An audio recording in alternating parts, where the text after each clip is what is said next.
Now what that did for 19th century work was totally transform it into a different conversation. Remember I said 19th century photography was all about technique, technical technical, now I've just lost the word. Proficiency, thank you. Sorry, I lost my mind. And dealers and auction houses and museums started chasing down these images. Some of them were found as insulation in houses. There's some major collections of 19th century work because nobody really cared about them at one point in the 19th century. Others were found in libraries, historical societies, and if they came on the market, book dealers. They generally came through book dealers, and suddenly all of this stuff had value. So the 19th century suddenly entered that conversation. If we're going to create a history of our medium as an artwork, let's make William Henry Jackson's image made for the Denver and Rio Grande Railway a piece of art. Or let's look back at Edward Curtis's 30-year project of documenting American Indians, pretending that they weren't assimilating and saying, I'm capturing them before assimilation. When that project ended in 1930, nobody wanted to deal with Curtis. Nobody wanted to deal with his images. He died bankrupt and forgotten. But in the 1970s, people said, oh my goodness, there's 20 volumes of these things, and they're historically significant, and they're beautiful to look at, and created a huge market for these kinds of material. That all comes out of these sort of shifts in conversations. By the 80s, you had photography come to dominate art conversations, in part because photography, merely making images with the camera machine, camera vision, a la Friedlander, who you saw before, gave way to this notion of storytelling, for visualizing sort of postmodernist thought and concerns. Concerns that said, each of us is a cultural construct, and that meaning only is contextualized. And the simplest and most blatant way of saying it is people who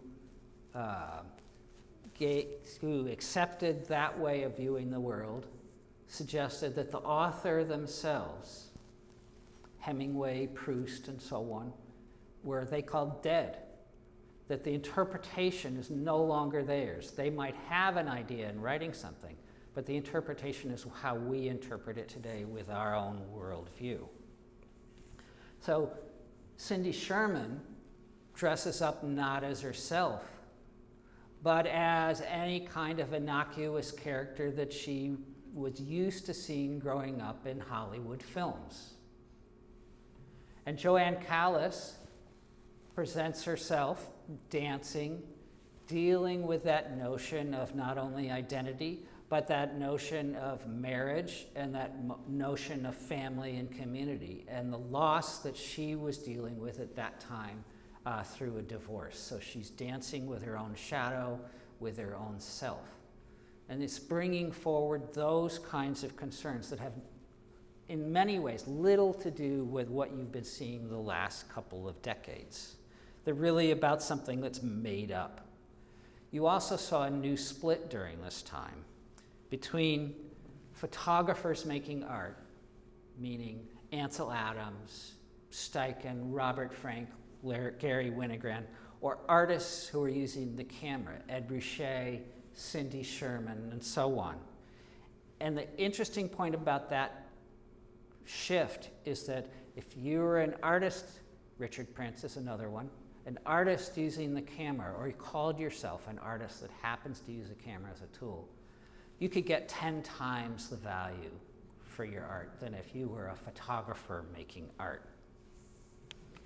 In the 90s, of course, we have digital coming in. Manuel is a perfect example of that. I've watched Ed Hill and Suzanne Bloom's work for many years because I'm fascinated with the forms that they take out that seem real, but they're totally fabricated. In this case, and also their interest in combining past and present, outdoors as we know it, with some other sort of surreal kind of form that seems to be right. It could be pieces from a chessboard. In this case, they've gone back to take up the stereo, which was a huge popular toy, stereo cards, of photographs to bring the world into 3 dimensions in the 19th century. And what you see is an old 19th century stereo of a lumber yard. And they've created these forms that if somebody can tell me exactly what they are, I haven't figured it out yet, and have them floated in front of the stereo as if you're going to look through and they are enhancing that 3-dimensionality. You also have photographers who, as part of that play, go back and re-examine old processes in new ways. There's a whole school that's called the antiquarian avant-garde. So you had people going back and making daguerreotypes or making 19th century albumin prints. In this case, Abelardo Morel, a Boston photographer, rents a hotel room on Times Square, closes up all the windows, tapes all the blinds and so on closed, and then cuts a little hole about this big into the blind, into one of the windows. And the world comes into the room upside down and backwards. It's nothing more than a camera obscura, a party game from the 1500s. It's that precursor of photography. It's what occurs within a camera. That's what the world does within a camera, but what he's done is transformed the room into a camera and then made a photograph of Times Square. Photography is so self-conscious. Photographers are conscious of their history, of the creation of their history, of their own creation of the history, that images like this come up. By the 90s and past the turn of the century, there was new interest in sort of photography by people who are not male and white, and combining, just as I've said with Manuel and Abelardo Morel, combining processes in new and interesting ways. Kathy Vargas, of course, is a Texan. You have the work in your show. It's one of my favorite pieces in the show because it takes me back to my relationship with my mother and her death and the spiritual connection that we have. It's also hand-colored, so it's saying that those languages that have been passed by, those tools of photography that have been passed by, still could be interesting to us.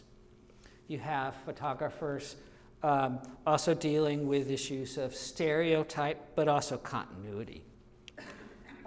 And that brings me to these 2 photographs, Martin Gutierrez, who is making fun of the exoticism, the lure of exoticism in fashion photography. If you look at Vogue or you look at Vanity Fair, you'll see a lot of borrowing from other cultures as part of the fashion aesthetic. She's a photographer whose father is Guatemalan. Her mother is the most wasp of wasps out of Boston. That's her mother's dress from the 60s, 1960s. And other components of what she's wearing are high fashion. I'm not a fashionista, so I can't tell you who made the boots and so on. But putting the corn in her arm and dancing across the backdrop, the white sheet of paper, she's making fun of all of us and our own prejudice, our own expectations, our own stereotypes. Jeremy Dennis, who's a Shinnecock photographer, is doing the same kind of thing. The Shinnecock Nation is out on the eastern end of Long Island. They've been pushed around because they're out in the Hamptons by these wealthy New Yorkers, these hedge fund people coming out and creating big houses. But they still exist. They very much still exist. And he's part of a whole group of indigenous photographers who are saying, we know the stereotypes are there. And we're going to have fun with it just like you're going to have fun with it. You get home at the end of the day, particularly on what's today? Friday. Friday, you had a really hard week. and you had to go out to dinner and stuff, you get home, all you want to do is sit and watch TV. Let's watch a Western. Let's watch a John Ford Western. And so this is all sort of tongue-in-cheek, making fun, but it's also the point of getting you to stop and think about how you think about indigenous nations.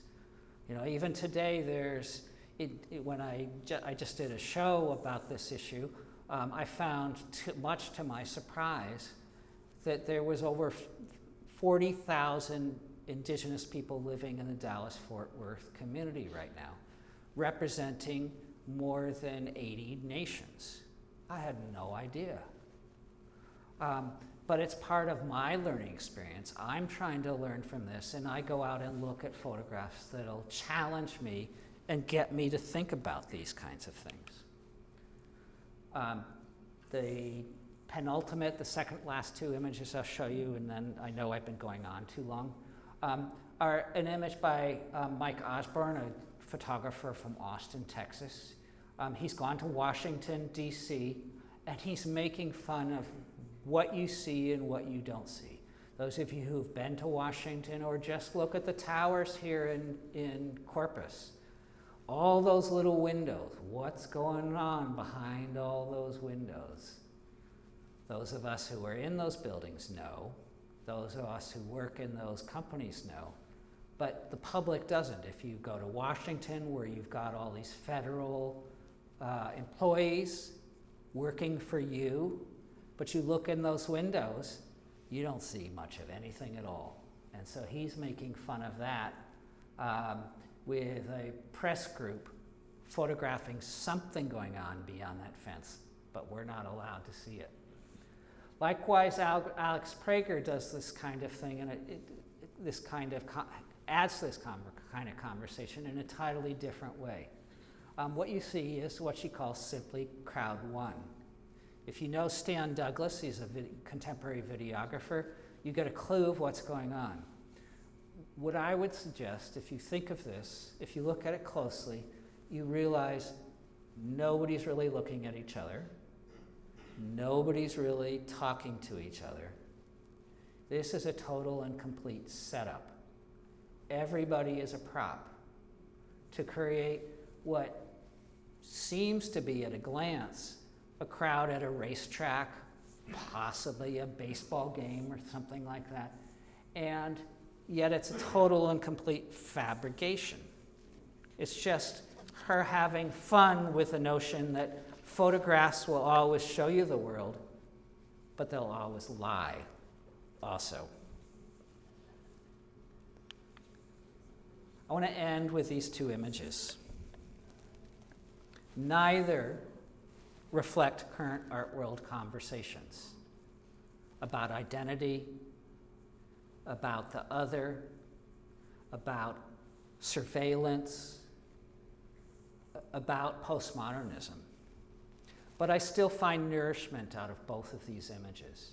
And it's just a reminder that while we, as an art institution at the Amon Carter, try to follow that conversation that I've been laying out, and will continue to try to do that, we can't fit everything in our vault, so we limit what we can do by following that conversation.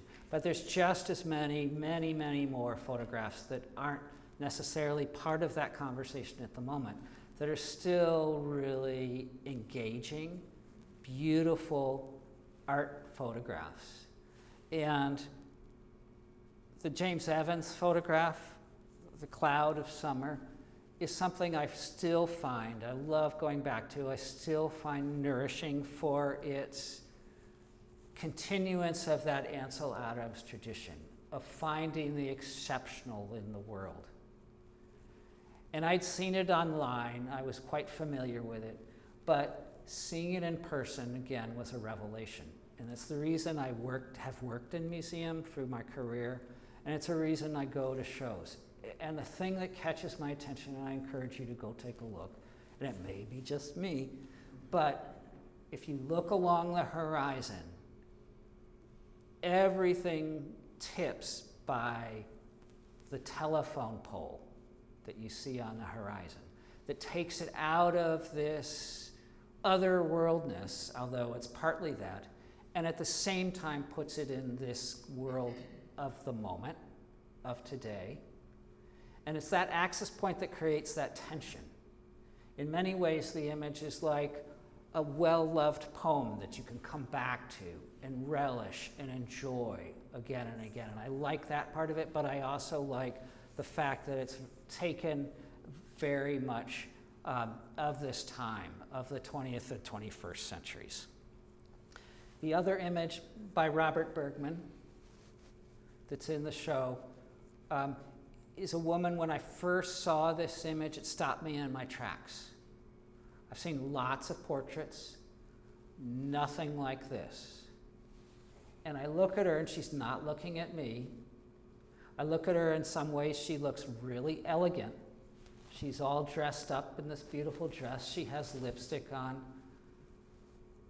But her bony face, the smudge of lipstick on her cheek, her messed up hair, her eyes, the intensity of how her mind is pulled into itself makes me do two things. I worry about her, but I have no idea who she is. Bergman doesn't give a title, he doesn't give a date, he doesn't give a place.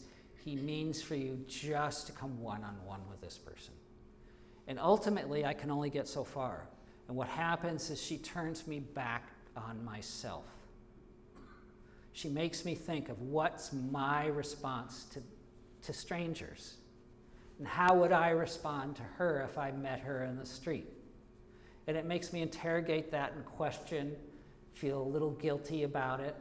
We live in a world that's filled with homeless. She's not homeless. But you start to think, and the reason why I mention that is you start to build up stories around it that may or may not, most likely, are not true. And we have the same expectations as we meet strangers. We build up stories about them that one after the other get cut away.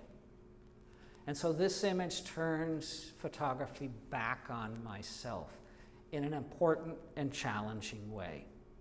In both cases, the images go in different directions, but I love and enjoy and think about both of them a lot.